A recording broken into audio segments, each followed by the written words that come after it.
got it better than us? Nobody!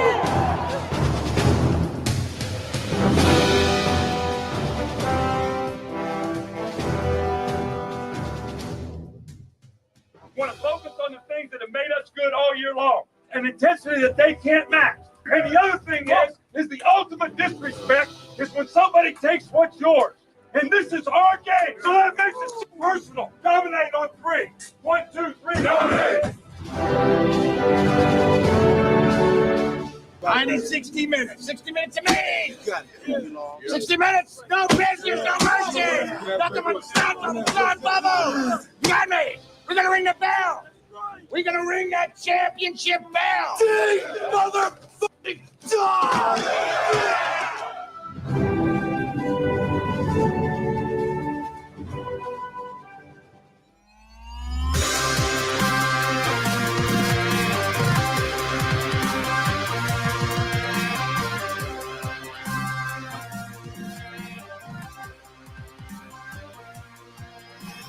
The Orange Bowl is on Mitch Jeter's leg. Good snap, good hold, kick on its way, and the kick is good! Yes! Mitch Jeter, with 7 seconds left, gives the Irish a lead, 27-24. Notre Dame is on the precipice.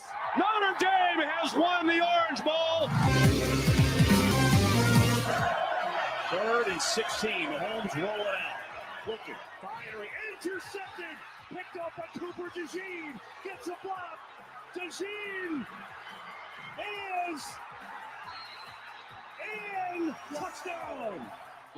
The Philadelphia Eagles have won Super Bowl 59. They have beaten the Kansas City Chiefs.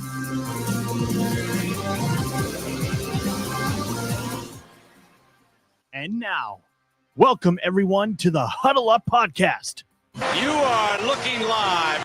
Hello, everyone. Welcome, Huddle Up Podcast, October the 7th, 2025. We're glad to be back with you for another week to make sense of what has been a crazy football season so far. You can follow us all season long at Huddle Up Podcast on YouTube, Facebook, Blue Sky, TikTok, and Twitter. You can get us on Instagram at Huddle Up Podcast Inc. We also broadcast on Twitch on every Tuesday at Huddle Up Inc. Over there. You can get our merchandise over on our TeePublic store as well. So make sure you go ahead and hop over there. You can see some of the stylings on screen. And while you're looking at the screen there on our YouTube or Facebook channels or any of our broadcast streams, you can hit the QR code right now. That'll take you to our link tree that has everything Huddle Up related. You can go ahead and just click that, nice and easy. You can trust us. We wouldn't steer you sideways on that one. You can get our YouTube page on this QR code now on the screen as Devin checking in with us. What's going on, Devin? And lastly, Devin? if you want to grab some of that merchandise, just hit the QR code that's on the screen now, and you can go ahead and grab some of that stuff there. So just the two brothers tonight, at least as of now. EJ may crash his car into the studio later, but Sean, how are we doing this week? Wouldn't be surprised if he pulled a Billy Joel. It'd be good to see him. So EJ, if you're coming, Godspeed getting here. The week was not as good. No, not for you. Not a great time in the sports world. Page to hear the sounds. Oh, even the board's busted. Yeah, just let's reload it. Just coming at me with a beautiful British accent. Bob. Yeah, not great at all. Yeah, the Phils need all our help. If you're out there, you don't have a rooting interest in the Phillies-Dodgers series, if you'd like to just swing on board, give us some good juju. I don't know if anybody's got any travel out there to L.A. with some sage. Pray to somebody. Hit the Phillies plane, hit the clubhouse, hit Phillies with it. Something. Just throw sage at the Phillies. Anybody related to the Phillies hit anything. That's anything. We're just hoping for something to be hit. That's you get two great starting pitching performances. You think that's going to be the cause because you're like, well, no Zach Wheeler, two gems, two absolute gems. Just minus two innings. Just pissed away. Minus 2 innings. Your bullpen has actually been pretty damn good. Yeah, those 2 innings have been pretty brutal. Yeah, but It's the bats, man. It's freaking bats. Breaking news: the United States has just opened up a full-on search party for the Philly Stars. Yep, there's a search party. They were last seen in Philadelphia about 3 weeks ago around Citizens Bank Park. And it's been the routine when you're looking for this group of guys. You need to wait 3 weeks to look for them. It's been long enough. Let's let's get an APB out on these. You know what? Even if you can't find the old ones, we just any. You have anyone wants to put a bat in a ball. Any bats, it'd be great. Like the Padres. I mean, you're out in California. Padres probably have some bats. Yeah, we get some of them. They're around. And Los Angeles Angels of Anaheim, they probably. It's not a good spot. I'm not gonna lie to you. You just got to take them one at a time, I guess. Less than ideal. They are wearing the powder blues. I don't know if you saw that. Well, good. They're going powder blue. They got permission about 10 days ago. Yeah. So, put it this way: if they win both games in LA, then they better freaking wear the powder blues on Saturday. In Philly. Oh yeah. But if you lose in LA, at least you're going to look really good when you do. There you go. See, it's a nice spin on the ball, but it's not the best. It just seems to be par for the course as a Phillies fan these years. Just kind of where it is. Just good enough to break your heart. Thing sucks. You're darn right it does. Thanks for that. But yeah, and then the Eagles just kind of pulled the same card. We're also not going to put any bats on anything. Yep. What'd you do? Not much. That's what they did. I mean, they put up a fight for some of it. And it was definitely a loss where a lot of people were throwing it at the officials, and there were some bad ones in the closing 2 minutes of the game. But I'm not going to hang that loss on them when you're up 17-3 at home.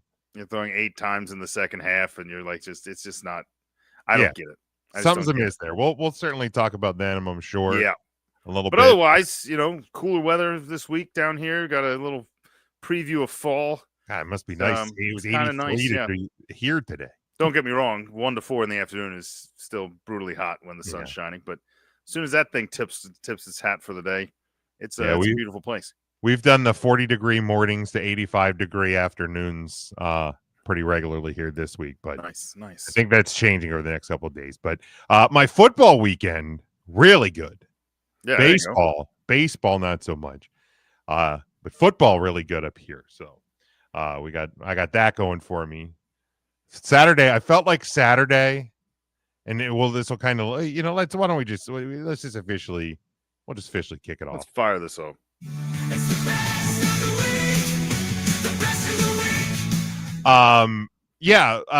Saturday I felt like I won like multiple times because the Mrs. Michigan won at noon. Notre Dame wins in the green at 3:30.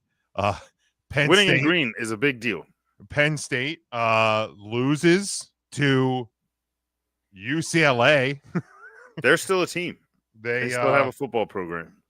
They lose to UCLA during the 3:30 hour. Texas loses. Florida State loses. Iowa State loses. Vanderbilt loses. So Notre Dame very quickly now 17 in the AP poll. Things are looking really good. If we do our job now, granted, again, we have to do our job, but Notre Dame in a good spot. Jason in the comments here, he says, no way in hell you picked. No, absolutely did not pick UCLA. But as a Notre Dame fan living in Penn State country my entire life, I will celebrate Penn State losing to UCLA like I picked it. And you can guarantee that. You did hint at it.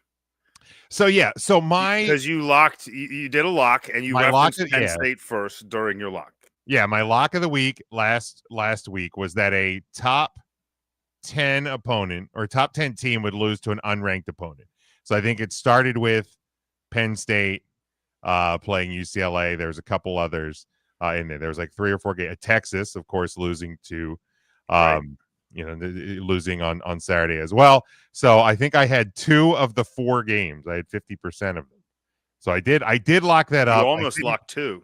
I did almost lock I two. think you locked two. Yeah, the week before I had done a top 15 team would lose, and that didn't happen. It almost happened to multiple, so I doubled down, went with a shorter a shorter sample, and I got it right this week.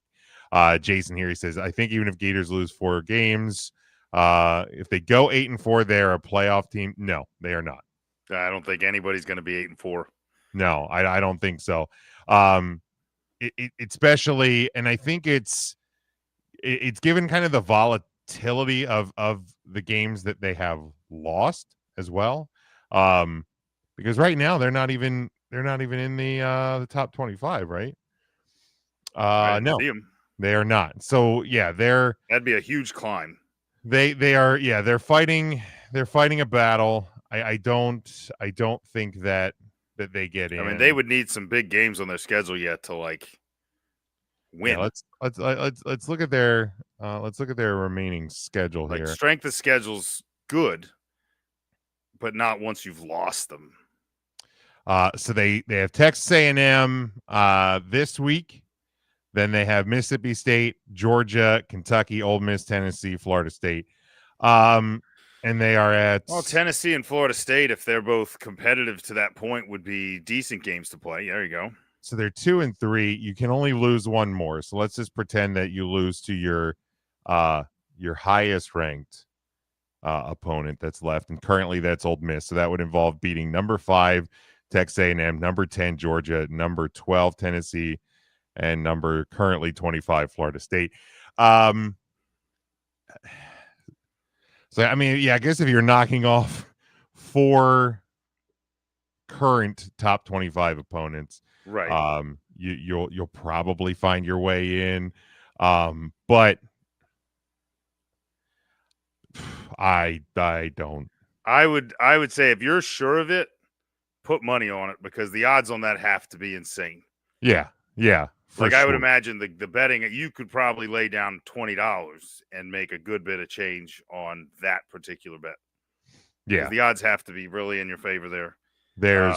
I'd like to know what the actual odds are for Florida to make the because like strength of schedule is great and all, but like I mean, Miami, you can't really hang a strength of schedule there because you got pounded by them. You know what I mean? Like, it's not like an LSU, you got beat. I mean, I guess you could be like, it's kind of on the Notre Dame hat right now, where it's like, well, we lost to 2 really good teams by very few points, but right. Miami smoked you. I mean, that was 3 scores.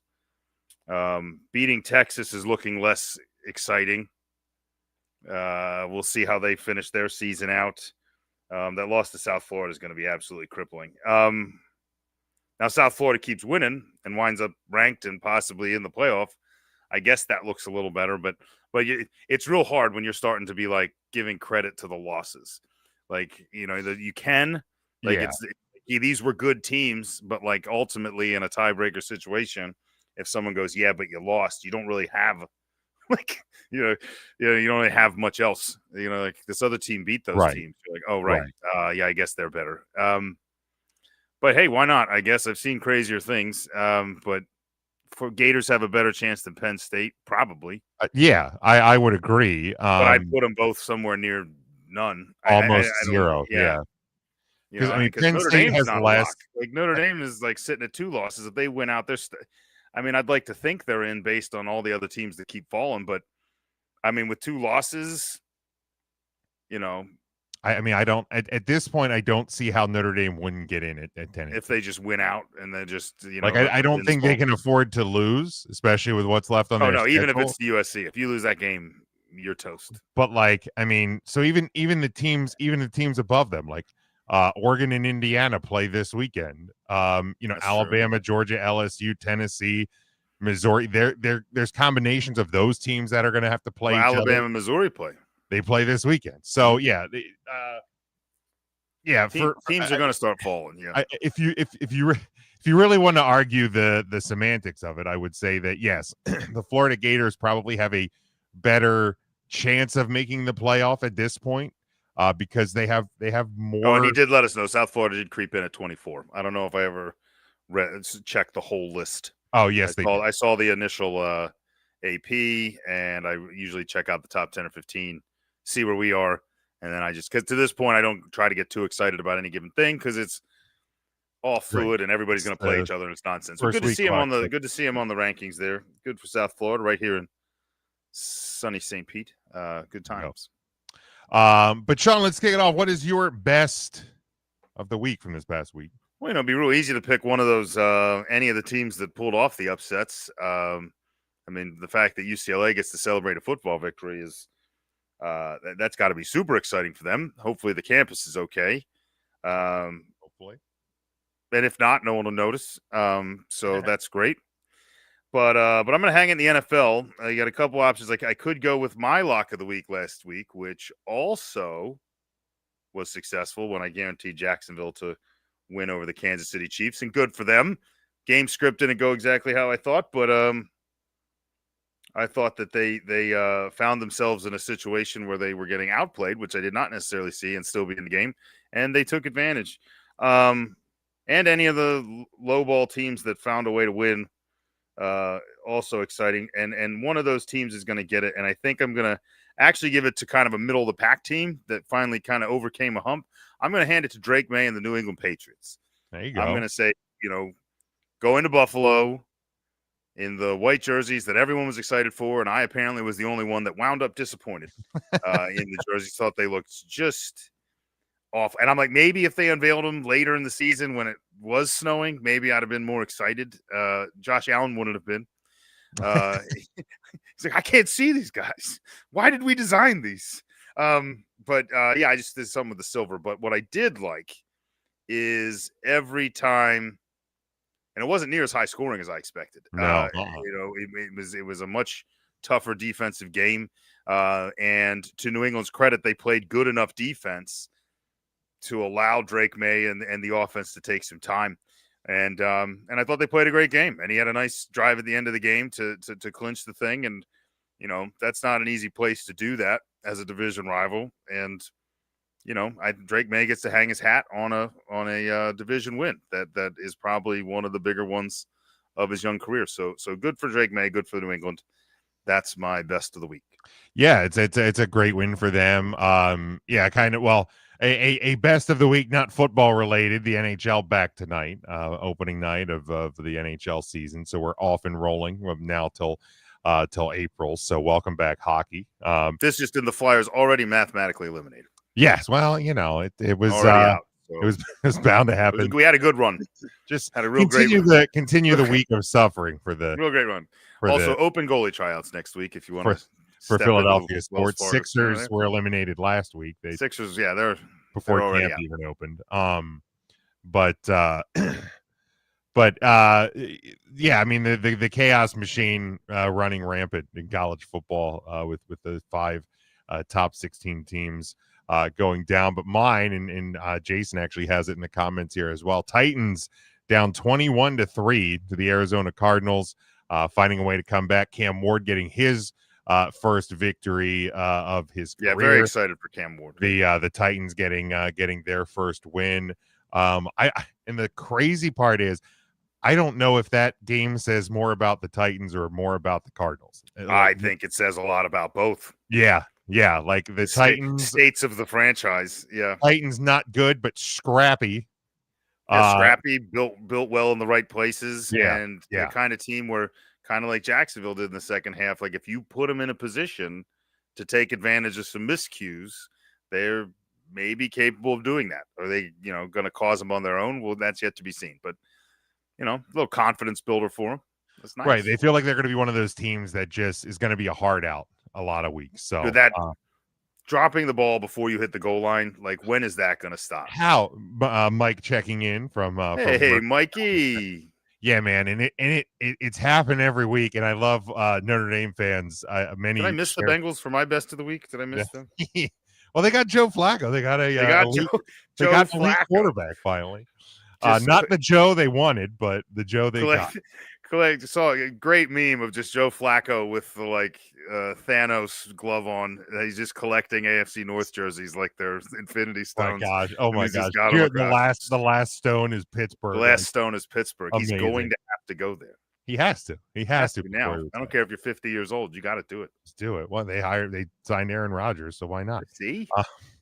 But yeah, it seems like they're going to be one of those teams. But the dropping the ball, and I love that, like, Notre Dame fans shared the clip of Jeremiah Love from the Indiana game last year, running through the end zone with the ball still, like, cradled when he gets to the back of the, like, that's how it's done. Like, Dan Patrick said it on Monday. He said, if I was an NFL coach at this point, and I would put an edict out, or a general manager or owner, I would put an edict out across my team and said, if any of you, like, you cross the goal line, you do one of two things with the ball. You give it to the official in the back of the end zone, or you bring it to the sideline and give it to the equipment guy. Otherwise, you're getting fined. It's just, like, I love the fun league. I love the celebrations. I love all that. Yes, but you have to score first, right? Don't celebrate. Don't spike until you get to the back. It's like of the show. zone. Like, and as a coach, it's the showboating going in. It's the high stepping. It's the whatever. And I get it. It's exciting, but that ups the risk that you're just going to drop it early because you think you're right. Like, what's the point?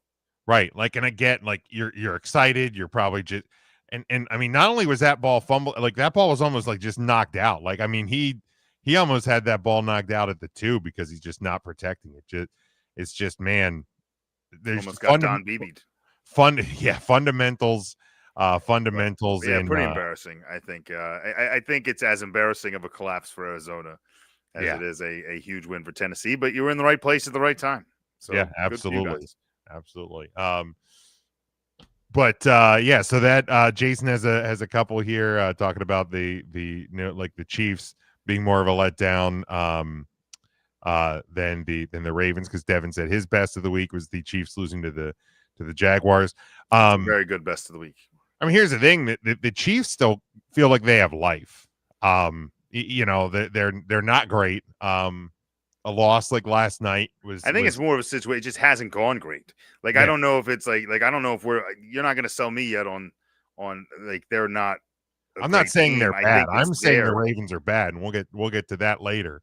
But the Chiefs feel like the Chiefs feel like they can flip a switch. Well, and when you got injuries happening in Los Angeles, you have a little bit of disarray and couple real squirrely losses by the Chargers to kind of keep the Chiefs within earshot, and the Raiders, they're sputtering, and I mean, Denver went into Philadelphia, won a guy. I mean, to me,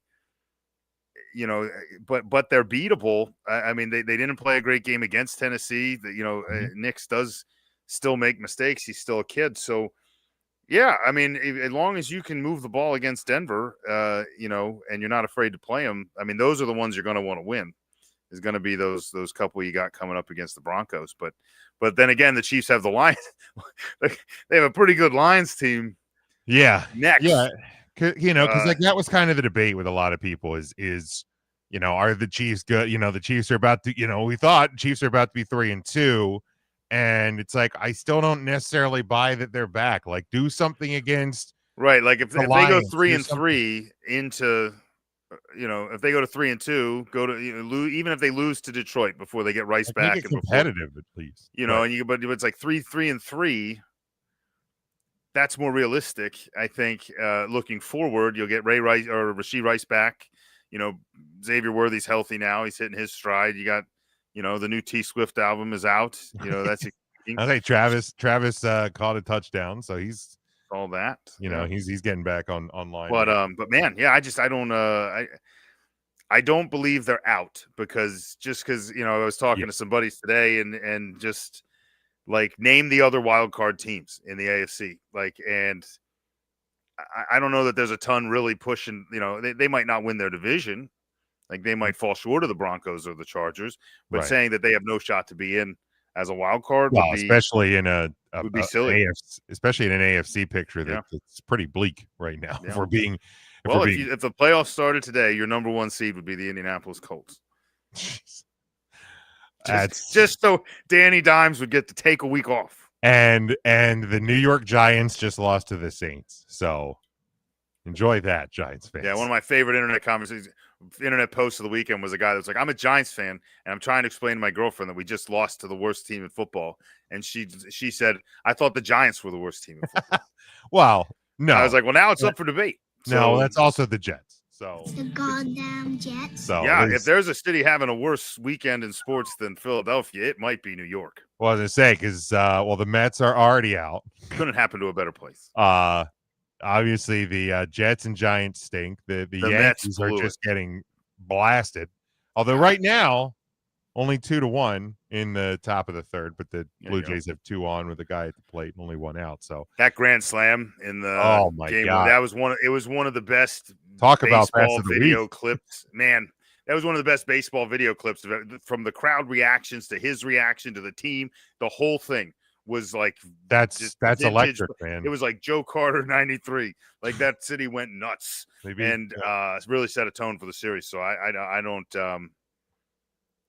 I would argue that the Phillies have a better chance at 3 games than the Yankees do. Oh, I would absolutely agree. Like I think the Phillies at least kept it sort of close, and if your bats can wake up, you're right. Okay. If the Phillies Yankees start hitting, they're in both of those games. Yeah. The Yankees have not been in either of those games. No.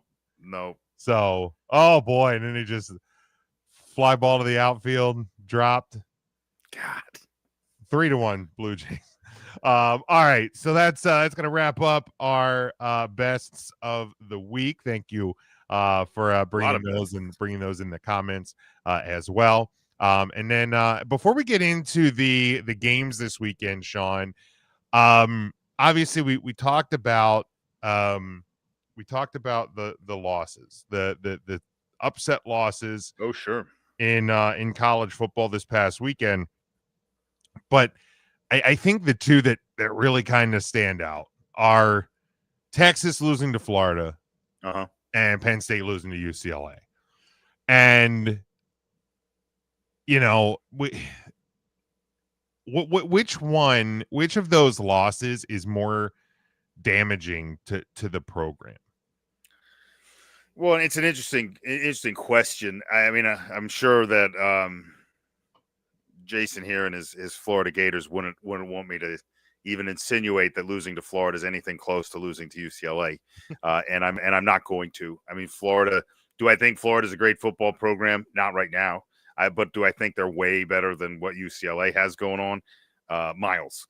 So, you know, from a distance between where you're presumably at and where your opponent is at, like I think it's more bone crushing for Penn State, especially coming off another and now it's like 2 times, like pretty much back-to-back embarrassments, and you're just kind of now you're just reeling. Now you're on your heels, and you have no faith in your coach, and you have no faith, presumably, in a lot of the pieces of that team, because that was you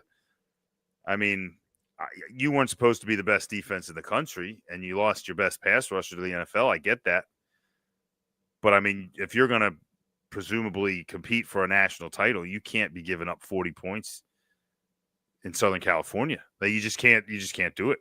And so the other thing that has me leaning Penn State is because I think the Texas season in general has been detrimental to the program. I think that team, having started at 1 and – all the hype in their quarterback and kind of this belief in the quarterback, and now it's starting to look more and more where you were like, why are they holding him out? Why are they starting Ewers? And now you're starting to go like, maybe he was just the better of the two. Right, maybe Sark knew what he was doing last year. Like, maybe that's the best you had. Because there's time. I mean, this kid looks lost. Like, he's one, they're not blocking well for him, which is not great. That's not a good situation. I'm not out here saying that Arch is. I'm not saying he's a total flop or a total bust. But that he's been running for his life. But if he's going to be a high flying NFL prospect, he's probably going to have to play another year in college. Not that he most likely was going to anyway, but now he's going to have to do it to prove himself. Sure. If he wins the job. And probably do it somewhere other than Texas, if we're being honest. He might need to go to a change of scenery, but I think just his play and the line play and just it's just kind of felt continuously disappointing, even though they've won some games and like they were still in the picture record wise. And obviously, if you run the table, things are, but I think belief in running the table wasn't as strong. I think the belief in Happy Valley was that despite the first stumble, that they were going to be fine. They were going to go, they were like, it was a close game. Oregon's a good team. Let's go win some of these, easy ones. We'll ride it into Columbus and we'll try to win that one. And if we can do that, then we're in real great shape to like probably host a playoff game, and that didn't happen. No. And because if you look at the two schedules, Penn State, you lose to Oregon, double overtime, by a touchdown. Like, okay, the rest of your schedule: UCLA, Northwestern, Iowa. Then you have Ohio State, Indiana. You finish Michigan State, Nebraska, Rutgers. Okay, so you lose to Ohio State. You lose to the number 5 team in the country and the number 1 team in the country. Those are your 2 losses: is Ohio State and Oregon. Yeah, and if you can beat Indiana, you're fine. You're a playoff team. Right. That would have been a good win. Iowa's always a quality win. Even if you can lose close to Ohio State and Indiana, it means 3 close losses to 3 top 10 teams. You might be alive depending on what else happens around you. Now you're screwed because you're basically in a spot where you have to win out. You're going to have to beat the unranked opponents probably convincingly by a ton. Yeah. And you're going to have to beat Ohio State and Indiana in back-to-back weeks, one of them on the road. I don't know if they're really not that they can't blow out weaker teams, but they're not a shoot 'em up kind of off. Like, it's not that type of play. I don't think. I think they want to kind of grind and pound and kind of let you have it. And even though they have a great quarterback, how to do something different, right? They're going to have to. Well, they couldn't figure it out against UCLA. Jesus, man, that defense, and you're going to have to learn how to stop people. Like that's the astounding part. And to your point, Texas, you still have number 6 Oklahoma, number 20 Vanderbilt, number 10 Georgia, number 5 Texas A&M. Right, and with that reason alone, if Texas is able to right a ship, you're going to win even 3 of those 4. Be back in. Yeah, if you win 3 of those 4, it might not get you in because you might have too many losses, but it would look a lot better than what Penn State has to do. Your resume is going to be stronger. And now you have to focus on that game in Columbus and not let it distract you and cost you to drop another easy one somewhere else. So, and then even when you get it, if you do go out there and win it, then you got like Indiana, you got a pretty quick turnaround there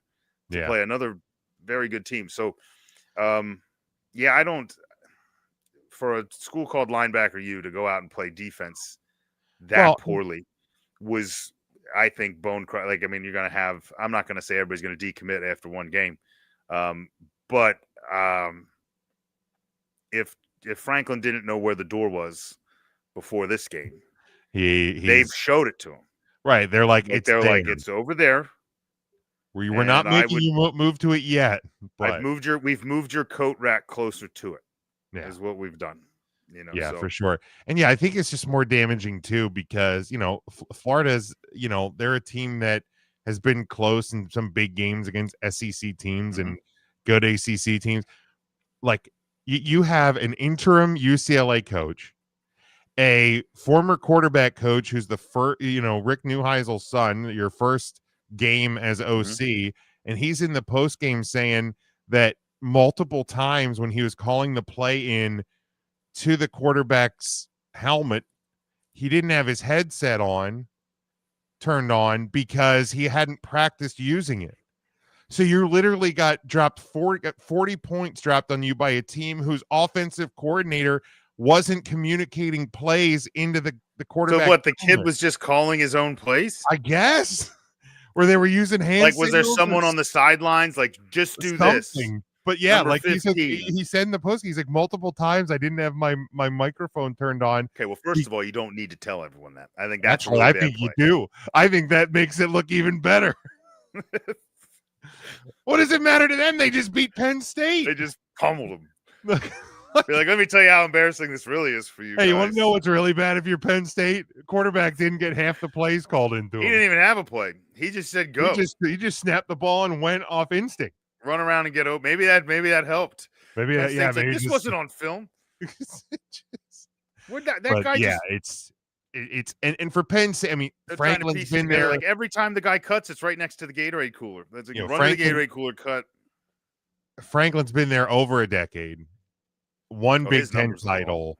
Like it's for Sark, you've been to the playoff semifinals each of the last 2 years. Like this isn't a great loss, but you've Even at if least your whole season stumbles. Like I feel like Texas football's back. I think back-ish. like You can like recover ish. quicker. Yeah. And for you know, and you're in the South. You're in the South. You're in the SEC. You're gonna get transfers. You're gonna be able to swing your NIL money. For Penn State, you kind of have a big problem now because you're falling. You're in a terrible climate, and Ohio State is the top of the game right now. And they already steal a lot of recruits from you. Exactly. Notre Dame is, they lost to Ohio State in the national title game last year and is all of a sudden clicking. And Michigan is playing good football and has a young core. So you have a problem if you're Penn State. You really do. So I think that loss definitely hurts them. That's your worst. More than it hurts the Texas Longhorns. But Sean, let's jump into the games. We have 3 games featuring top 25 opponents facing off against one another this weekend, and we will start Saturday, big noon on Fox. It is those number 1 Ohio State Buckeyes. They are 5-0, a 14.5 road favorite at number 17 Illinois, who is 5-1. Your over under on this one is 50.5. Yeah, I think with this one, I went against Illinois a few weeks ago in an Indiana game. You and I both were very pro Illinois, very anti Indiana, and that one came against me. So I'm going to try not to talk bad on Illinois. They've obviously done some great things since, and they look like a very good football program. Unfortunately, they're playing a program that looks far better than very good. This program is just performing at the elite level. And while I think Illinois is probably going to hang up some points and is going to put up a fight, especially at home, I think that gives them maybe some early energy. Maybe they have some trickery. Maybe they've changed some play. They've been saving some stuff for this game. So I wouldn't be surprised if they come out and score points early. But I think push comes to shove in the second half and guys start getting winded. Illinois is going to have a lot more of those winded guys than Ohio State's going to have. And I think Ohio State, 14.5, such a big number, though. Give me the Buckeyes. I think it's a pretty close number. I wouldn't touch it. I think it's going to, if they cover, it's going to be like a 10 or 7 point. And it's like it's be within one score, that 14. I feel like Ohio State's going to push it. I think they're going to get to like a turnover late when a team's trying to force something at home. So give me Ohio State, and I think the over's your safer bet in this game. Yeah, I think the over is a safe bet if you're playing this one. Look, I watched Illinois in their game against real competition against Indiana, and they didn't have a pulse. It doesn't matter to me that they're at home. I think Ohio State's just infinitely better. I hate saying it because I hate them, but Ohio State's they're starting to hit a stride. So I think they covered this number. Maybe by only about 3 points or so, but I think they do it. But I would take the over if I'd be touching it. Devin has Ohio State and the under. So let's move then to the SEC, but we stay at noon. This one on ABC. It is number 8 Alabama. They are 4-1 and a 3-point road favorite. Alabama. They are at number 14 Missouri, who is 5-0. Your over under on this one, Sean, 51.5. Well, I personally think this is your game of the week. Yeah. I think that this is 2 very good football programs. I think Missouri is not as well known. Obviously, Alabama's doing a lot of it in the forefront against some real good teams. That win over Georgia made it real evident just how good that program's playing. But Missouri is just quietly playing good defense, which is something we have not seen typically out of a Missouri team. They're not just an outscore you team. They got 2 good pass rushers. I think they're going to try to get some pressure on them. Now, probably one of the bigger offensive lines they played, but with success to this point, I mean, they're obviously 5-0 and 14th in the country for a reason. They're going to come out pretty fired up at home too. I think that's going to be an electric day.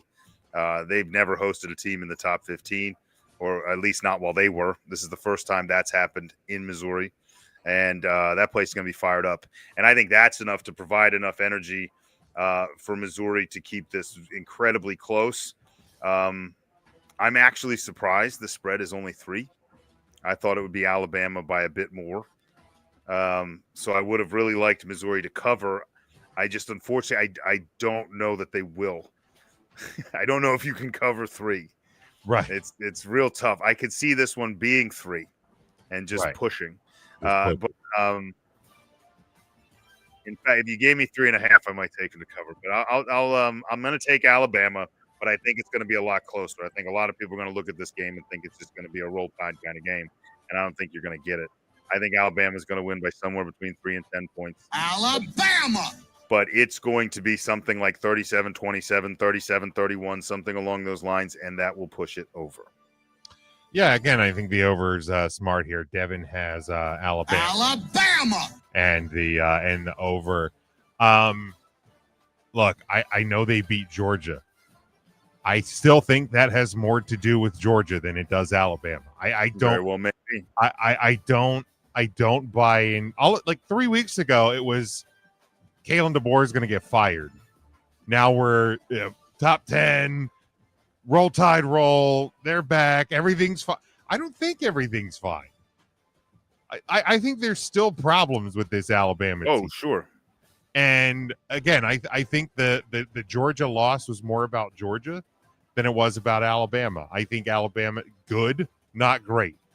And when you have a good, not great team going into an environment that at times has been hard to win in, and it's going to be hard to win there this Saturday, not only cover, give me the Missouri money line. I think Missouri wins this game. And we have another weekend where there's less opportunity for it, but there's going to be shakeups in college football. It's been chaos all year. I think that we're just in a chaos world. Just rides the chaos train. Just hops right on board. Just keep it going. I do think it hits the over because I think you're going to see a lot of points. Because again, I don't think Alabama's that good. Missouri to win, it has to hit the over. I think it's going to be offensive. Yeah, you're not going to win a close, low-scoring game against Alabama. They'll grind you out and beat you into the ground. But yeah, I like Missouri to get the win here. And then last one. So again, not a lot of heavy hitters in the later part of the day. Get your college football work in early because we have our other matchup here, 3:30 Eastern time on CBS. Number 7 Indiana. They are 5-0. They travel out to Eugene to number 3 Oregon, who is 5-0. They are a 7.5-point home favorite, only home favorite in these 3 games. You're over under 55.5. Alabama. I didn't even have my hands on the button. You picked Missouri. That computer is mad at you. It was. The board got mad. The board is like, don't you bet that. But don't you dare bet Missouri. Like, we've just run the analytics, and it's a terrible bet. You bet Alabama.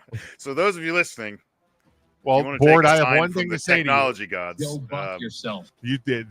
Take that, you Jim stupid Soundboard board. Thinks you should take Alabama. Yeah, twice. Listen Take to the board. twice. Don't listen to me. I only predicted the chaos in the Soundboard says take what you were going to bet and bet it again. So bet it twice. Double bet the Alabama twice. Go to 2 different apps and bet Alabama twice. And now I get to predict the other half of that Illinois-Indiana game that surprised me quite a bit that week. And I do think Indiana proved to me that they are still a very good team. That they didn't fall off quite as much as I expected them to from last year, and they've been rolling pretty hot. Unfortunately, I think Oregon is just cruising, and I think they had their potential slip up in a whiteout in Happy Valley, and they played a very not typical Oregon football game, and they kind of flexed the defensive muscle a little, and we're like, hey, we're not just flashing. We can make a stop. Yeah, we can stop you, and good luck stopping us. And I think that's ultimately what this case is going to be, is like they're going to stop Indiana a lot more than Indiana is going to stop them. I don't think this 7.5 number is high enough. So I'm going to take the Ducks to cover 7.5. Just cruise right through on this one. Give me the Ducks by double digits probably. This is our highest over-under of the week. I've taken over twice. Jack is back, Jack! Hell with it. Let's do it again. Let's take the over on this one as well. Mostly Oregon points, but we'll go ahead and I'm going to presume Oregon scores maybe 35. So that means they only got to score 20 over there in Indiana. So let's do that. I mean, Indiana put up 60 on Illinois. So like this is an offense that can score. Obviously so is Oregon. So again, yeah. Under 100 points. Yeah, I think the it's not whether the over is going to be hit, it's when, and like does it get hit before halftime? Like that's mid third quarter. That's the real question. It's like when, if you're getting a beer at the end of halftime and you're late getting back, you might miss the over. Yeah, you might. So plan accordingly if you're in Eugene. But yeah, look, Oregon better than they were last year. So is Indiana at that account. But I just don't think it's going to be good enough. I don't think it's much over the 7.5, but I do think Oregon wins probably by about 10 points or so. So I'm going to take them to cover. And yeah, like I said, the over as well. Devin has quack motherfucker and the over. So a lot of agreements here with me and Missouri being the only kind of the lone standout on real differing opinion there. I don't know if I like being this even with Devin. It's a dangerous game to play. Sometimes it just happens. We'll see if we stay on that road here as we move to the NFL. And when we do move to the NFL, we're gonna institute the clock on 2 of the games. We'll try and keep the picks under about 2 minutes on that one. So we will dive right in. But we do have 2 teams on a bye this week. That is the Vikings and the Texans. Vikings finally coming home from the United Kingdom. They spent 2 weeks over there. Found 2 wins. So I guess it's not all. Here Minnesota's a little rough weather-wise. Why don't we send you somewhere overseas? Oh, great. Where are we playing? England. Also, you send them over there when the weather's actually still nice in Minnesota. Yeah. Like we're going to take you out of nice weather, put you in shitty weather, and then you're going to come back. Get you ready for wintertime. How about 2 weeks in England? 2 weeks in Ireland and England. Yeah, that also works. Watch out. People are getting mugged out there. So to be fair, that was Ireland. That was Ireland. So to be fair. All right, we will start Sunday, 1:00 Eastern time on Fox. And we'll bring the clock out for this game, maybe more for myself than for you. But it is the 2-1 Dallas Cowboys. They're a 3.5-point road favorite at the Carolina Panthers. You're over under on this one, 49.5. Sean. Man, that spread is wacky to me. The Panthers win a game and everybody doesn't know what to do with them, and I think that's probably what it is nobody knows what to do with the Carolina Panthers. I don't know if the Carolina Panthers know what to do with the Carolina Panthers. Rico Dowdle revenge game. I'm gonna be the first to really sell that. This is the Rico Dowdle route. Yeah, easy for me to say. I said it right the first time. I should have shut my mouth. Should just let it go. Yeah.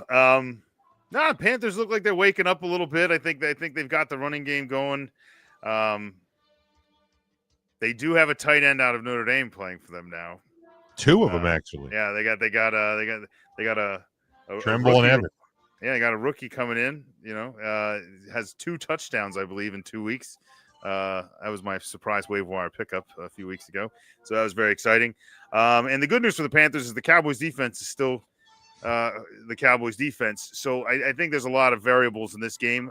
My advice to you as a gambling person, don't touch this game. Just don't. There's too many things that could go wrong. I guess just based on how bad the Panthers have been up until their win, I'm going to take Dallas to cover that 3.5. just because I think Dallas's offense is playing at a very high level, and I don't know what Carolina can do to stop that or compete with it, and they're probably going to have to score more points than Rico Dowdle's capable of. So I'm going to take Dallas reluctantly, and I think it's going to stay under. Barely. I think that number's not even fun to pick. So I'll take under in Dallas. It could easily be Carolina and over. I don't really know, but that's my gut says go there. All right, very good. Yeah, for me, the Cowboys are about. God, I'm still with Devin. Are about. But they are who we thought they were. Yeah. Besides the kind of goose egg game in Chicago, the Cowboys have pretty much performed as expected. You lose to the Eagles, you beat the Giants, you don't lose to the Packers. That was a little surprising. And then you got the win over the Jets. So I had the Cowboys somewhere between 2-3 and 3-2, and that's exactly where they are at 2-2-1. The offense is playing phenomenally. Dak Prescott playing the best quarterback, best football of his career, and really has command over this offense. The players seem to be kind of gelling under the first-year coach Brian Schottenheimer. Defense stinks. So if they can figure that out at all, this team certainly could be some sort of decent. I'm not going to say good. I'm not going to say great, but some sort of decent. And yeah, the Rico Dowdle revenge game may be a little scary, but I'm not that worried about the Carolina Panthers. I think they're still a team that's trying to figure out who they are and what they're going to be. So I do think the Cowboys get the win. I think they cover that 3.5. And I think it goes a slight over because I think the Cowboys are going to put up a lot of points. Panthers are going to score some, and I think it's going to be. You might see the Ted McMillan show against. Yeah, I think it's going to be enough to tip the scale. So Dallas and the over on Sunday there. Devin does have the Cowboys and the under. So then let's move to Sunday, 1:00 on Fox. It is the 3-2 Seattle Seahawks. They are a 1.5 point road favorite against the 4-1 Jaguars. And who the over under 45.5 in this one, Sean. Yeah, it's a strange one because I've been really high on Jacksonville and I've been really high on their kind of comeback to, we'll call it prominence, I guess just relevance. I think that it's a good year for them, just like someone on this panel predicted. Having said that, I also was very high on the Seahawks. These are two teams that I had as highly improved or at least better than expected for a lot of people. And, you say, well, the Seahawks are 3-2. Let's not forget that in my mind, they're 4-1 because I still think they beat the 49ers if Sam Darnold doesn't trip over his own guy. Well, in that case, the Cowboys beat the Seahawks. There you go. In Seattle all those years ago. All those years ago, Romo fumbled the snap, but scored the touchdown. There you go. But still, I do like the Seahawks here. I think the Jaguars got a real quality win under their belt. Could I see them just carrying that through and beating the Seahawks? I could. But even in a loss last week, I think Seattle showed that, if they have to flex their offensive muscle, they will. And they've played other games where if they have to flex their defensive muscle, they will. And I think they'll flex whichever muscle you need them to. And I think Seattle gets the job done here. I think they cover that 1.5 and give me the over because I think they'll score enough points. All right, crashing into the studio. Yeah, that's the van is here, buddy. EJ, how we doing this week? I'm doing well. Sorry, but guys, I had a little late. Had a couple dinner plans and I had to do my podcast, but we're here. Don't worry, we didn't notice. We know you missed me, Sean. Shut up. Yeah, we did. There was not as many bad takes as there normally are. No, Okay. EJ, real quick. We won't have you analyze the whole game, but Cowboys 3.5 at Carolina. You're over under 49.5. Typical trap game, but I'll take Dallas win that one. And I will take the over. It's a trap. All right, and then this one we have Seattle. They are 1.5 point road favorites at Jacksonville. 45.5 is your over under. This is a big game, actually. This is actually one of the best games of the weekend. Yeah, who would have thought that? And this slate not great this weekend, but right, this is a strong one. Yeah, and you got top 12 quarterback and Sam Darnold, and right now, playing here too. Also on top of that, what are you talking about? We talking about. See, God dang it. You think I'll let that slide all day? Come on, I'm letting that slide. This is gonna be a good game. He heard us talking Seahawks. He's like, I gotta get into the studio. The thing is that both these teams are mirrors of each other in both conferences. Like, who are these? We still don't know who these teams are. Like, the Jags are 4-1, but some folks will say it feels fraudulent. I don't know. I don't know how you guys feel about that. Seahawks too also, and Seahawks probably should be in Tampa on Sunday. It was the best game of the year probably. Yeah, a lot of fun. So these teams mirror each other really in a lot of ways. Best the over obviously, but I am going to take. This is tough, bro. Give me the Jags. They're home. Give me the Jags, but it's a tight nip game, 3-point game. But the over is the best bet here. Yeah, I like the over here. Offenses are clicking. And here's the thing. Both have really good defenses right now who can force turnovers and score points themselves. So I think the over is probably the safer point. I think in a close game, like what pushed me to Seattle was I trust a mistake from I trust a quarterback mistake from Jacksonville way before I trust a quarterback mistake from Seattle. So I would definitely think Trevor Lawrence has the better odds at that. Yeah, for sure. So, but I just think the emotion of coming off a Monday night win, I think it's going to be harder for Jacksonville to recover from it. Like, it would just sound a lot weird. Of calming down to do. Like, it's a highly emotional, shorter week to prepare. You have a really good team coming in, probably by all accounts, a better team than you just played. So I think Seattle's going to kind of catch Jacksonville at the right time, give them their second loss of the year. So I think they cover and win the game. But yeah, I do think they hit the over as well in that one. Devin has the Seahawks and the under. All right, next one, and the rest of the way we'll hit the 2-minute clock on these final two games, as well. But we have the 4-1 somehow 4-1 San Francisco 49ers. They travel to 4-1 Tampa Bay Buccaneers, who are the 3-point home favorite. Your over under on this one 47.5. Like I said, 4:25 Eastern time on CBS. EJ, we'll go to you first. Great game. Two teams right now that are making the case for second best in the conference, maybe. I don't know. The Niners, they're 4-1 now. It's amazing what they're doing. I mean, right now, if I'm looking at Coach of the Year, like both these coaches here have an argument to be Coach of the Year right now through 5 weeks. But the Bucs are due. Every game they've won this year, it's been a comeback. Last minute comeback. They're due a complete game, and I think the emotion, even though it's a long week for the Niners, the emotion of winning that game against the Rams on the road, it's a lot to ask them to do this again.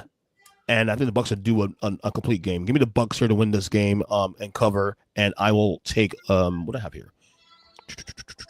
I missed it here. Oh, I have the over. All right, very good. Sean.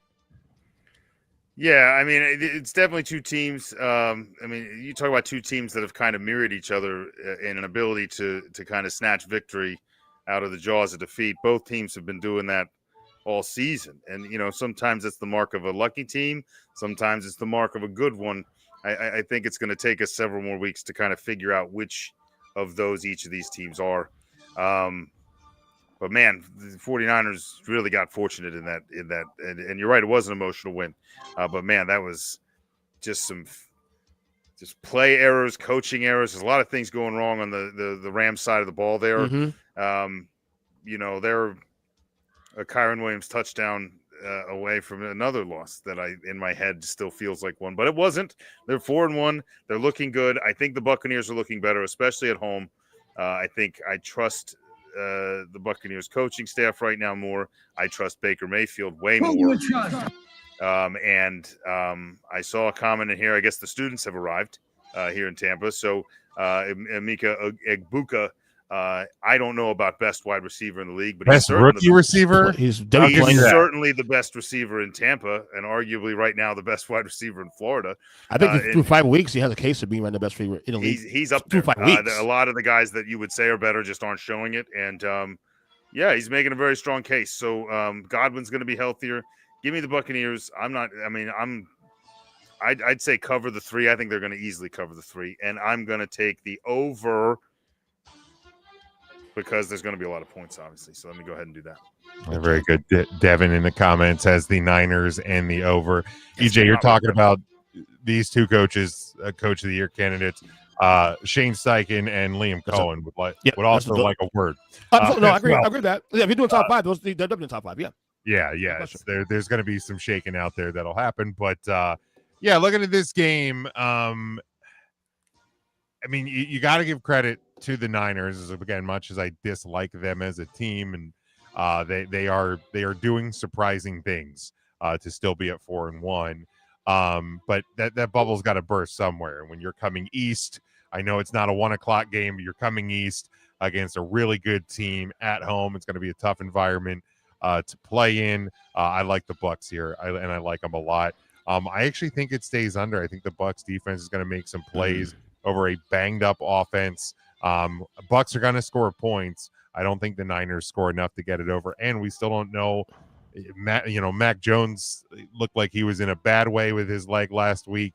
Don't really know where he's at physically right now, but I'm sure it's still going to be banged up a little bit. So is he a starter still next week? I believe so. I don't think Purdy's ready to come back yet. So I think there with Mac Jones, I like the Bucs a ton. I think they get it done, and I will take the over as well. And then last one for the week, one that maybe had a little bit more luster to it before we started the season, but nevertheless, we are here. It is the Detroit Lions, 4-1. They go on the road to 2-3 Kansas City, who surprisingly, get this number when you can, 1.5-point favorite in this one. Your over-under is 50. This one Sunday night, 8:20 Eastern time on NBC. EJ. Got a hard time thinking the Chiefs could be 2-4 in the middle of October. That's really strange for me to see that. And apparently it's strange for Vegas as well. Yeah, and yet that reality might set here for the Chiefs. Honestly, the Lions right now are, in my opinion, the best team in football right now. Currently, they're just playing the best football right now since that week 1 loss. Like that week 1 loss against the Packers. I don't remember anymore. I just mentioned it because it was there, So, but this is tough because the Chiefs are. I can't imagine Pat Mahomes and Andy Reid being 2-4. I understand the schedule plays it that way. God, this is tough, man. I'll go KC because the Detroit's do a letdown. But damn, don't bet this game. And if you're gonna bet it, I would bet the over in this one. But don't bet this game, honestly. Yeah, I think that's a safe play. But Sean, Lions at the Chiefs. Yeah, the only thing scary about that number is you're trying to figure out why it's there. I think, there's nothing in my mind that points to the Kansas City Chiefs covering that one. Like, I just don't. Wildest part is on CBS Sports, it's moved to 2.5. Yeah, it is. Mm-hmm. So people are still betting them. Oh, no, they're betting. But I can tell you why, though. What we've seen week to week now, all these great teams, week to week, we start believing them, and then what happens? They lose a game they shouldn't lose. Yeah, that's a good point. Yeah, it's true. There's a lot of parity there, and I think there's a lot of folks on the radio telling you that like the Chiefs aren't dead, and the Chiefs aren't dead, and the Chiefs aren't dead, and I think people refuse to believe they're just going to lay down and die. I don't think they're going to lay down and die, but I do think Man Campbell's going to beat them to death, and it's going to happen whether they want it to or not.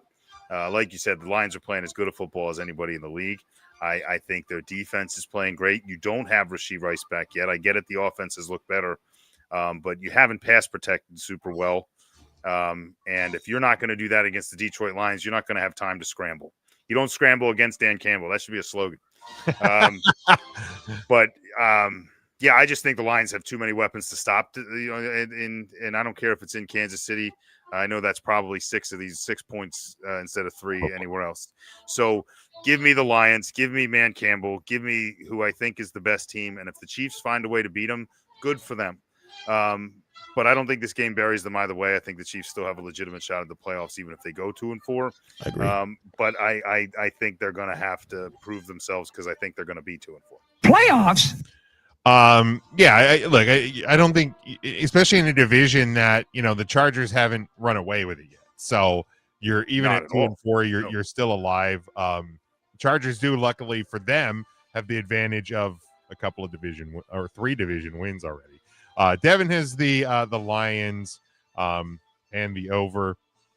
And you can give me the over. I didn't say it, but you can give me the over. Yeah, there you go. Just kind of hammering home the same points as you guys. The Chiefs, although not dead, this game is one of those ones where I feel like they're just going to be like, can we end it so somebody doesn't get hurt? Because Detroit is so good right now, and they are clicking. They are healthy. They look every bit as good as they have over the last couple of years, maybe better. And Sean brings up a great point. And the Chiefs, again, no matter how you love them, you hate them, in the trenches the last couple of years, they've been very good on both sides of the ball. Go back to the Trevor Lawrence. I get knocked, the Chumbawamba touchdown from last night. Right. I get knocked down, but I get up again. Chris Jones, Kyle on this show for many years talked about Chris Jones. He got blown up on that play. The most valuable player for the Chiefs. That guy didn't know where Trevor Lawrence was. He's on the ground flailing. The clock, it's getting late early for the Chiefs. Okay. And on the offensive side of the ball, they're getting dominated at the line. That's a recipe for disaster against this Lions defense right now. So I have the Lions. If you can get this 2.5, 1.5, half a point, it doesn't matter. Grab the Lions on that spread. And I'm not sure if it gets over because I don't know that the Chiefs can score enough points to combine with what the Lions do to get the over. So I'm going to take a slight under in this one. I think this is going to be as lopsided of a performance and result as we've seen in a Chiefs game in a very long time. I really do. I think this one's going to be. Unfortunately, we're going to have to hear Al Michaels and or Mike Tirico and Chris Collinsworth try to make up things to talk about on a Sunday night. So that's the problem for us. But that is where we will leave week number 6. Already 6 weeks in to the National Football League season. That's where we will leave it. And now we head to the power rankings as we do each week here on the show. We look at the top 10 and the bottom 5 in the National Football League. And EJ, since it is kind of still your segment, a little different this year, who's your bottom 5 this week? All right, bottom 5 going from 28 to 32. This was actually tough because this is a case for like the 3 or 4 teams being this bottom 5. But for now, 28 the Saints, 29 the Giants, 30 the Titans, 31 the Raiders, 32 the Jets. All right.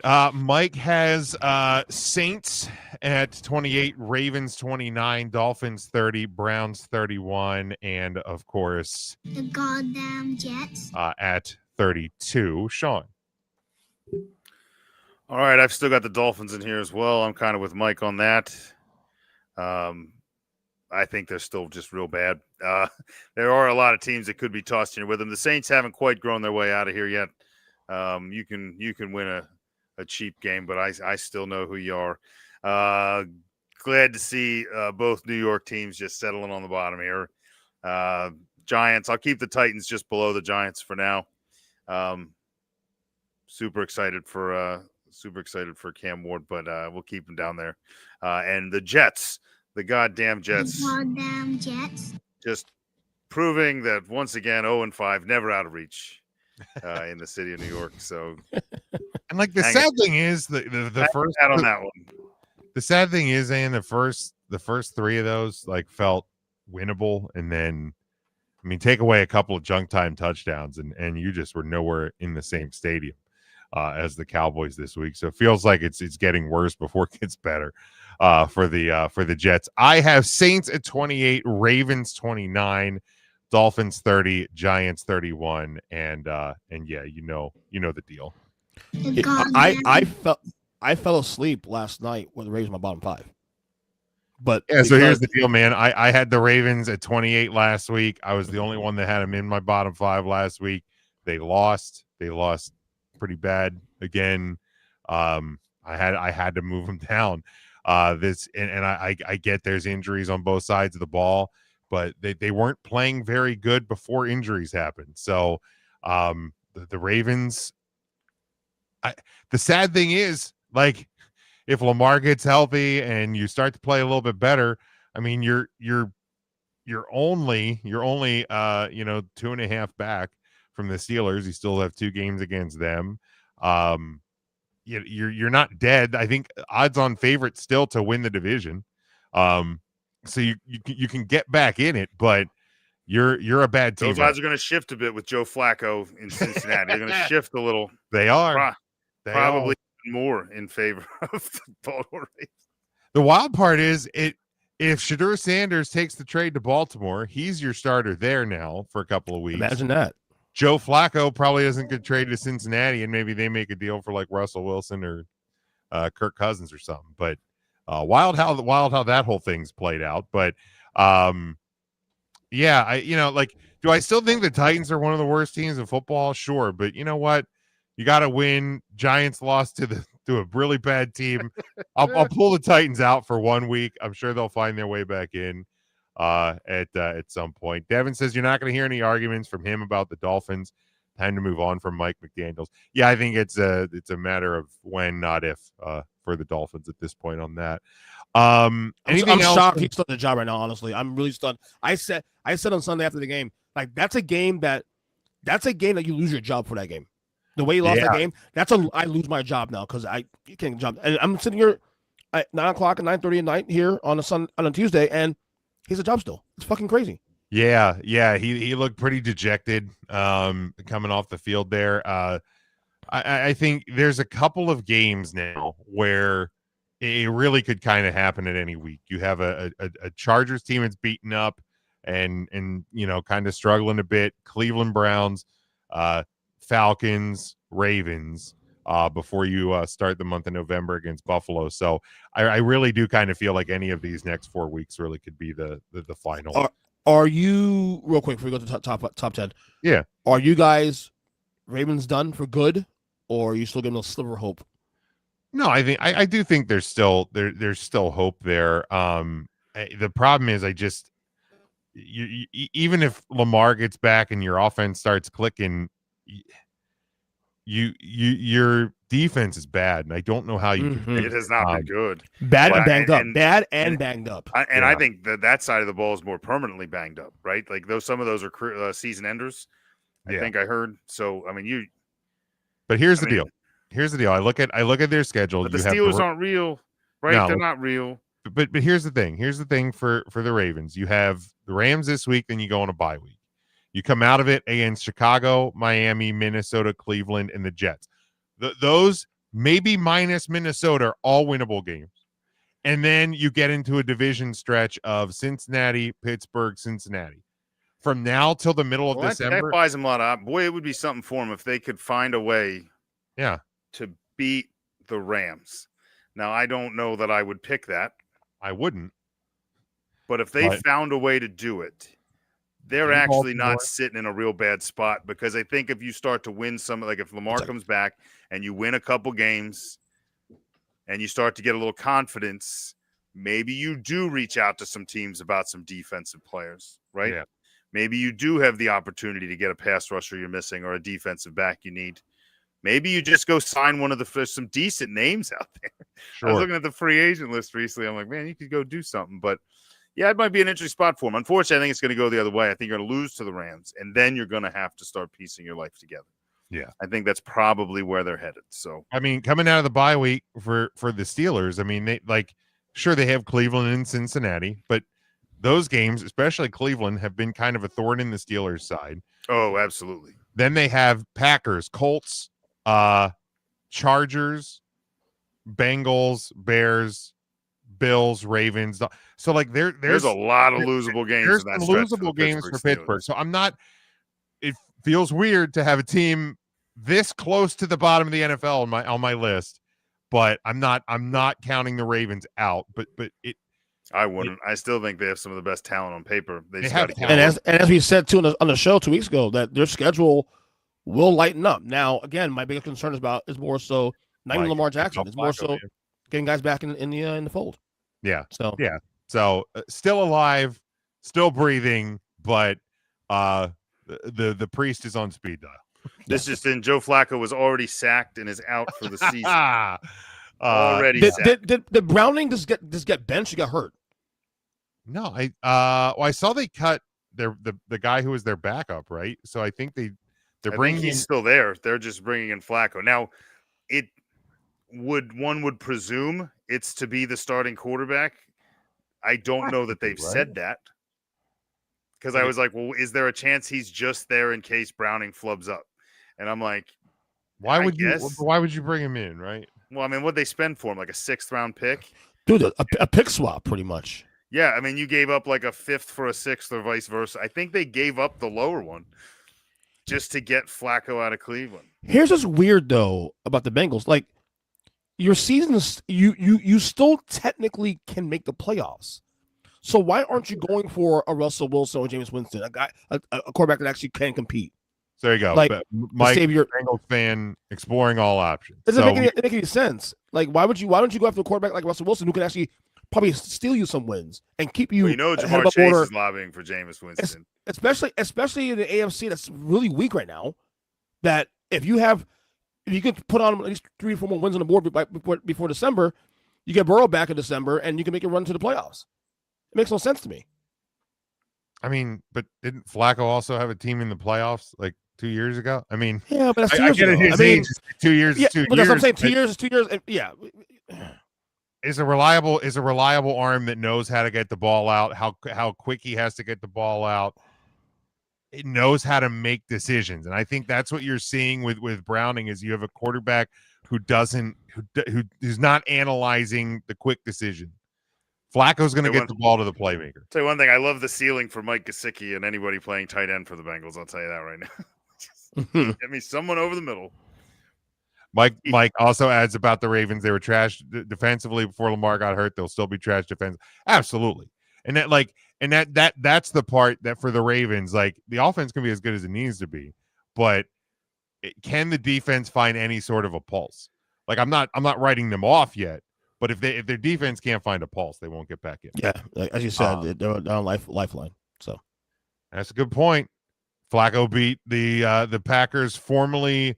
Now because I've changed that number in the last 2 weeks. Right, like, but you had him up there. That's like the best team thing is now in the air because right now the best team in the NFC is the Detroit Lions. I know. So I'm just saying. Philadelphia is number 2 right now. You did have the Packers as your NFC number 2. Then I had the Rams last week, remember? And then that's done. And now the Bucks are the case now. Well, sorry about your luck, Buccaneers fan. That's the kind of year it's been, though. You know. It sure has. EJ, who's your top 10 this week? All right, 10-1. Jaguars number 10. A reward. I don't want to say it's fraudulent because they're 4-1 and the one loss they probably should have beaten the Bengals, so they could be easy 5-0. But it doesn't feel like they're, it doesn't feel like it yet. I'm not bought in yet, but they deserve to be a top 10 team. Niners number 9. A reward for last week's win. 8 Packers. We'll see how they turn things around to the bye week. Number 7 the Rams. They gave away that game against the Niners.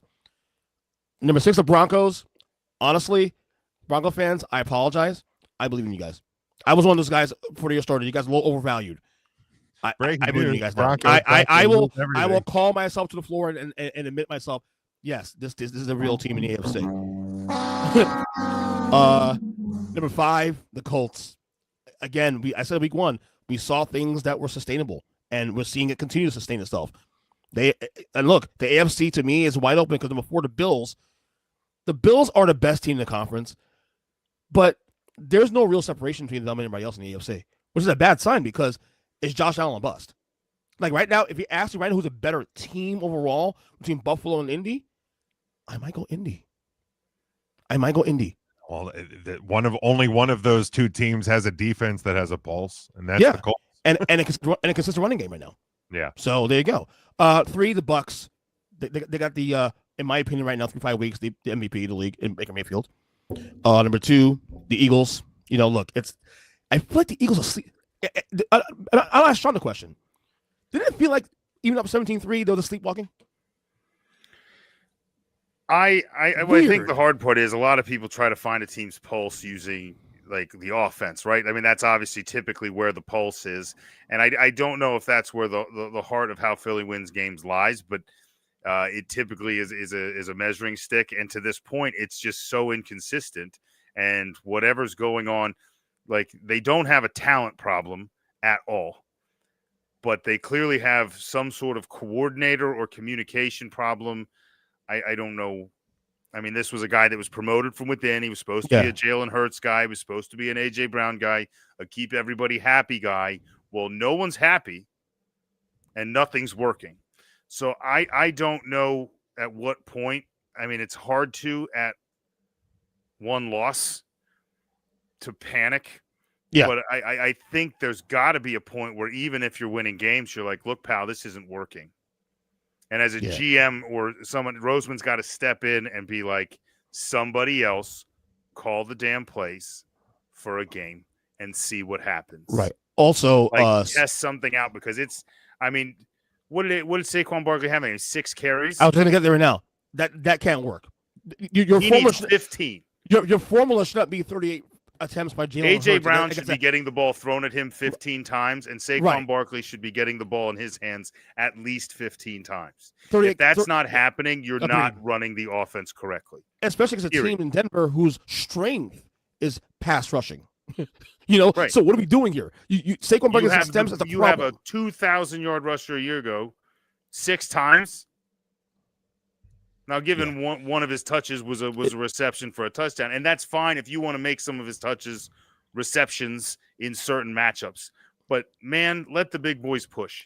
It just felt EJ, like time out. We'll get back to the discussion. EJ, give us your number 1. We'll go number 1. As I mentioned a little while ago, Detroit's best team right now in football. Like I said, that week 1 loss to the Packers is just seems to be forgotten. Like I said, they don't right now they're on a heater. They're back to where they were last year. The 15-2 team season last year prior to the playoff loss. So there's a top 10. I mean, like I said, this year there's no runaways here because, like I said, you could buy into Detroit right now being this great, and then the playoffs happened. Look what happened last year. So and here's the deal. I think it may take another year or two, but people are going to start figuring out that week 1s mean very little. Especially with a shortened preseason and nobody playing. Yeah, correct. Week 1s don't matter.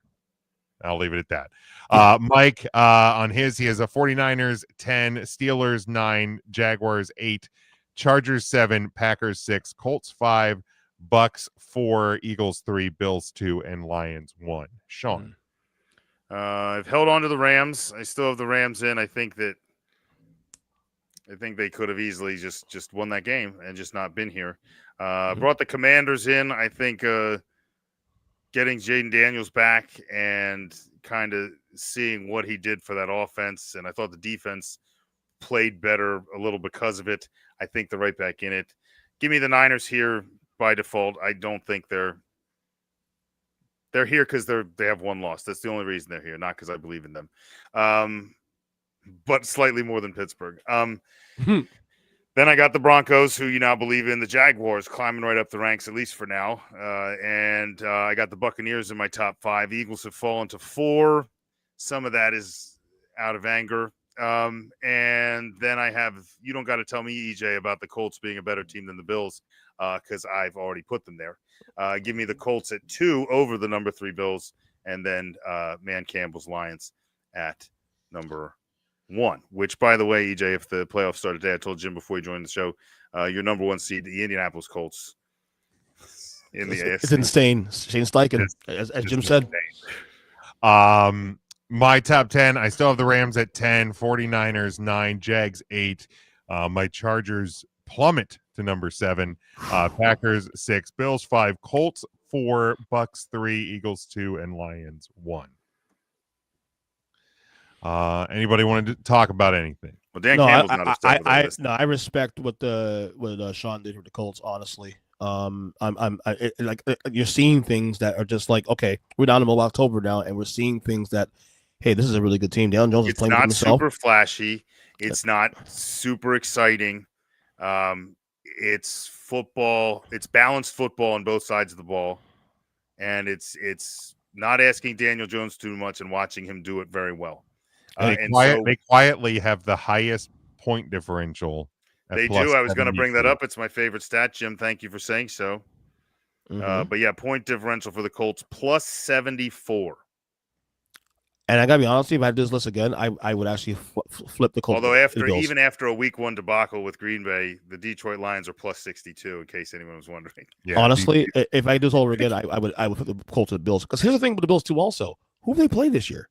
Really, who they played? That's and they beat the Saints. You got a bottom 5 Ravens team. That was the first week. You got a bottom 5 Saints team. Who they barely beat. Who they barely beat. Lost, by the way, to the Ravens. Yeah. Right? They almost lost it. I don't think people know what to do in their minds with because that was supposed to be like these two great teams in a right AFC Championship preview. And now it's like, and now one's like, is it just because they were both terrible? Yeah. So they beat the bottom Jets, the bottom Saints. You know what I'm saying? And by the way, outside the Jets game, all those games were nip and tuck. Dolphins too.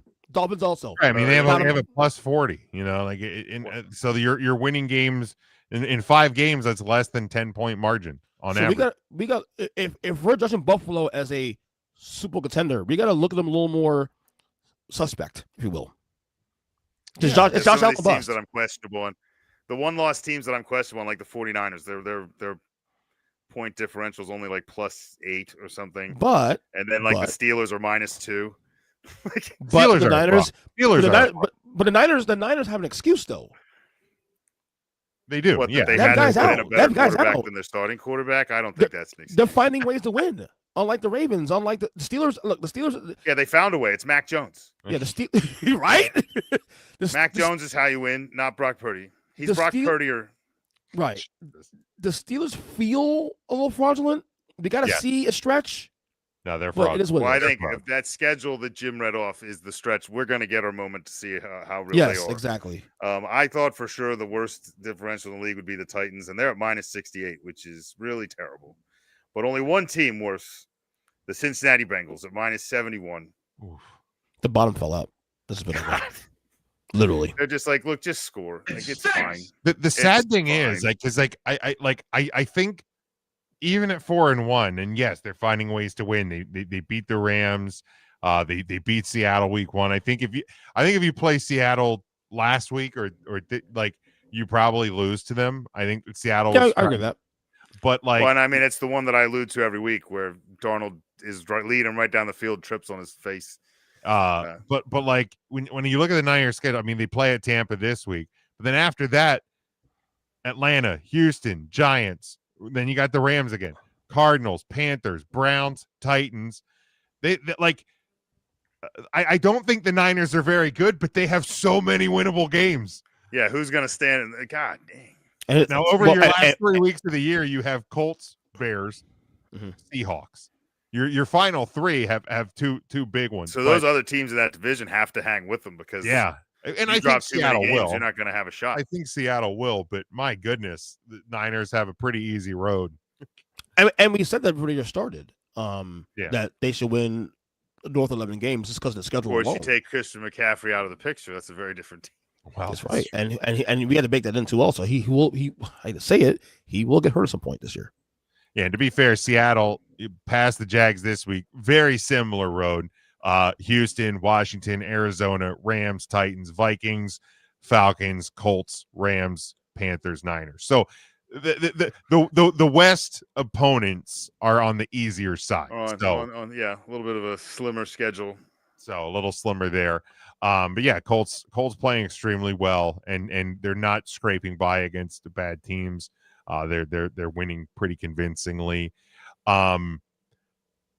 Sean and EJ, you guys both have the Broncos in. I'm not quite there yet. Yes, I know they beat the team that I had at number 1, but like I also, and this is kind of why I didn't really punish the Eagles. I guess they blew it. Yes, there's questions about what the Eagles are right now, but I feel like the win for the Broncos more about the Eagles and more about officiating than it was about now they didn't die, they didn't roll over, but I want to see a little bit more, because even into that third quarter a bit, it felt like the Broncos were like, they were on that line of like, oh, last year was a bit of a fluke.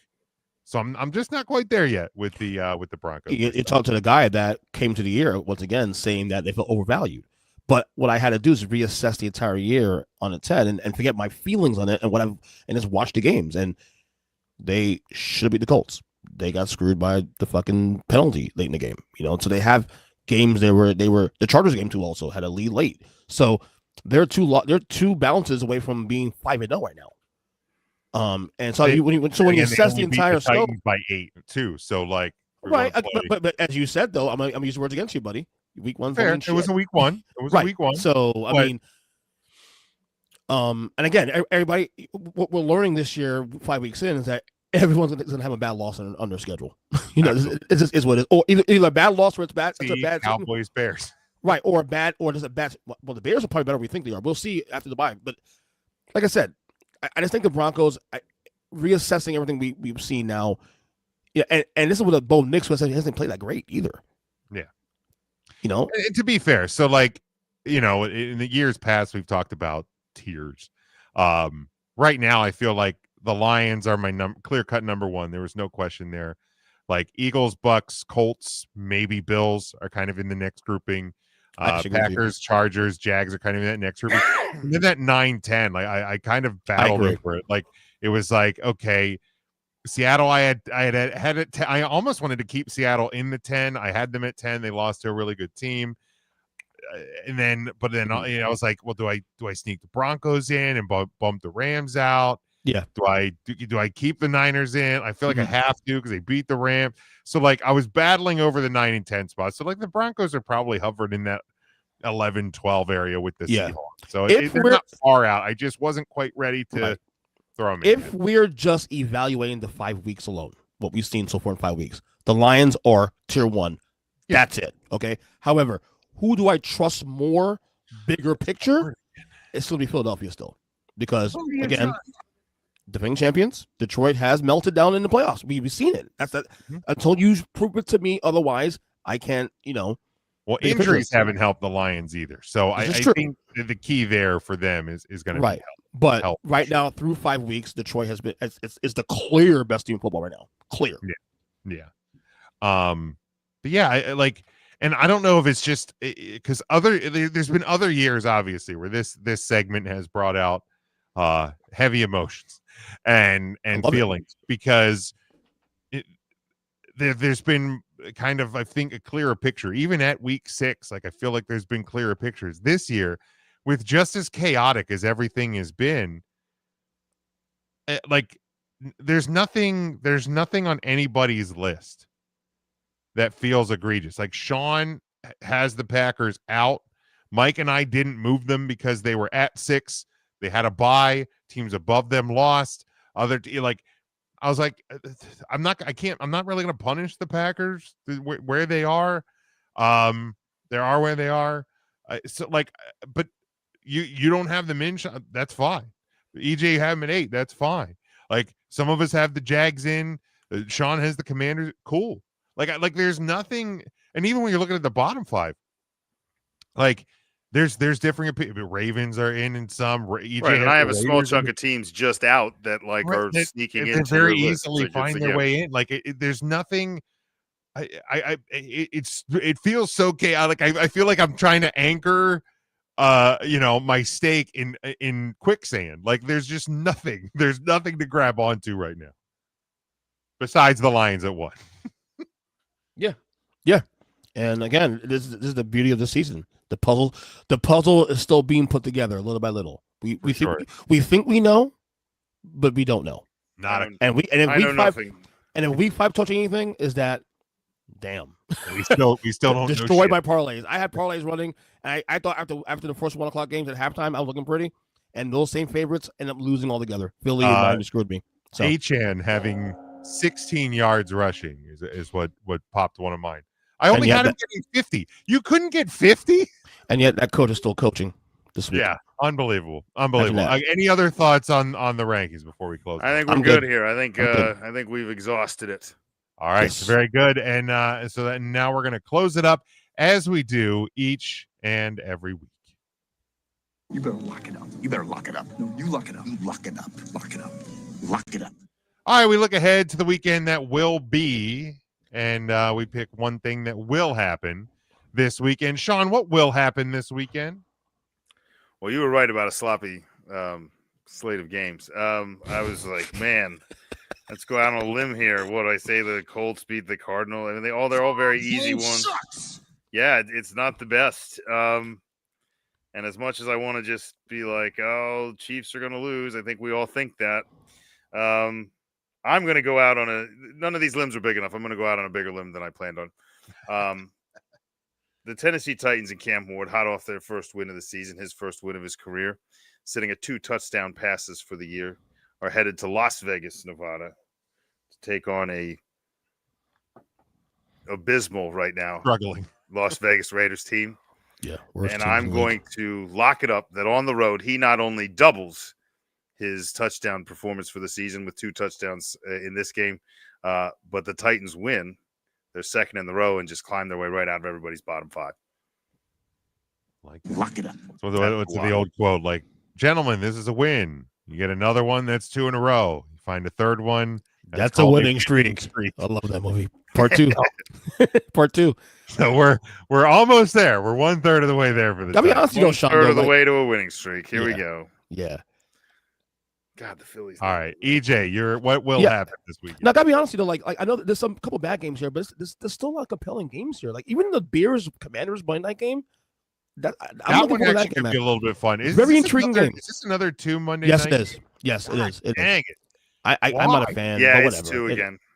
It's like every other week. Yeah, it's a 7:15, 8:15 slot, not the 7:10. Right. If you're gonna do them, spread them out a little bit more. Do a 7 o'clock and like a 8:45. Yeah. But my lock of the week is that Sam Darnold, my top 12 quarterback in the league, will throw for 3 touchdowns and 300 yards in a losing cause in Duval. Further Cohen's case for coaches. Do you have that soundbite, the Duval? I should get that. I'm surprised I didn't have it already, buddy. There's a few I need to add. I'm gonna get that. Yeah, that's a good one. I should have had that already.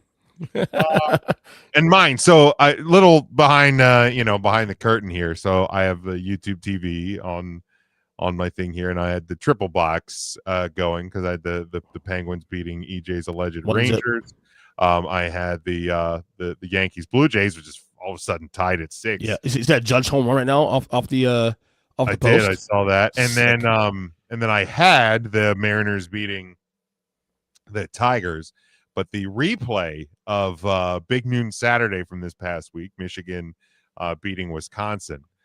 So my lock of the week, what will happen is, and as hard as it is to believe, number 14 Michigan, a last check 1.5 point underdog at unranked USC this upcoming weekend. I don't know how you're favoriting USC against most teams in the Big Ten, but nonetheless, underdog Michigan goes into the Coliseum, not only wins, double-digit win. Lock it up. In the Coliseum. I love it. Hope it happens. Nice. In the Coliseum. Not great for Notre Dame's schedule, but as we were talking about earlier in the show, we don't need USC to be good at this point. Enough things have happened above Notre Dame. Do your job. You're in a playoff. The Miami loss looks really, really good right now for you guys. So does the A&M loss at this point. Yeah. So I mean, just do your job, and I think you can back the plan. You went from after the loss, they went from 8 to from 6 to 24 after with a week 2 loss. You have now made it back up to 16. There you go. You're fine. You're on Enough things have happened above you. More things will happen above you. Notre Dame will be just fine as long as they do that. Are there any more consequential games on the schedule that can help you even more if you win? Not really. I mean, USC is probably the best team left on the schedule. So it's USC. You have a couple of ACC squads. You play Navy, all winnable games. There's not one that's going to boost them. It's just a matter, do your job and let the things above you fall. You literally only have to move, in theory, 5 more spots over the next 7 games. Mm-hmm. That should be more than doable, especially when a lot of teams above you have to play each other. So I think Notre Dame will be just fine. But let's close it up. EJ, let them know where they can follow you. All right. I came late today, but we still made it. Next week I'm probably gonna be out because I'm doing my NBA season preview with my boys. As long as that still holds up. But I am on Twitter at EJ7. I want to say X because I know Jim gets mad at me about that, so I'm not do that. But Earthly Podcast, of course, all podcast catchers. Of course, we put out content Monday through Friday. What else? I'm on TikTok at Earthly Pod, the YouTube page Earthly Pod as well too. And that's all I got for you guys. So another great show. All right, very good, Sean. Let them know. All right, follow me out there on the Twitter at Sean Shine State, or just creeping around EJ's backyard. Hang out there. Throw things at the van. It'll be. I was out there in June, bro. I was there in June. Yeah. Catch me there. Catch me posting some funny memes or something like that. But most importantly, follow me right here on Huddle Up Pod with Team Sean.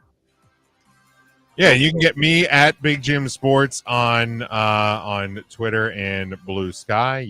But most importantly, follow along with the show. We're at Huddle Up Podcast on Facebook, Blue Sky, TikTok, and Twitter. We're on Instagram at Huddle Up Podcasting. You can get us on YouTube, and please do. Our numbers continue to grow over there. People commenting, people reacting. We post, obviously, the live show. We have each of our segments clipped out. We have shorts up there. So please hit the subscribe button on our YouTube page. We'd certainly appreciate that. Share it with your friends. You can get our merchandise over on our TeePublic store. Shows are on all podcast platforms. So we certainly do appreciate that. Until next week, enjoy the football, enjoy playoff baseball if you are into that sort of thing. The NHL season back as well. So plenty of sports, best sports month of the year. Until next Tuesday, stay safe, stay smart, and as always, go for the win.